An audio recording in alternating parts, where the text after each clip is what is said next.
இன்னொரு சிக்கு ஒயிட் இங்கே இருக்கு தெரியுமா? அந்த இருக்கு, அந்த தெரியுதா? அதான் வந்து இன்னொரு சிக்கு ஒயிட். அதான் இங்கே நிற்கிது குண்டு. இப்போ இந்த சிக்கு, இந்த லில்லியோட சிக்கு பால் ஒயிட். சூப்பராக இருக்குது பால் ஒயிட், செம கலர். இப்படி வச்சு காமிக்கிறேன். அழகு பிள்ளை ஸ்னோ குட்டி. ஸ்னோ குட்டி என்னம்மா? ஸ்னோ குட்டி, ஸ்னோ குட்டி இங்கே பாரு. இப்படி வச்சு காமி. இப்போ கீழே இறக்கி விடுவோம். சூப்பராக இருக்குது கலர், வேறு லெவல்.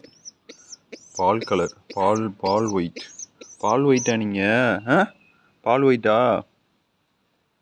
பால் ஒயிட்டாமா நீங்கள்? அழகு பிள்ளை பால் ஒயிட்டா நீங்கள்?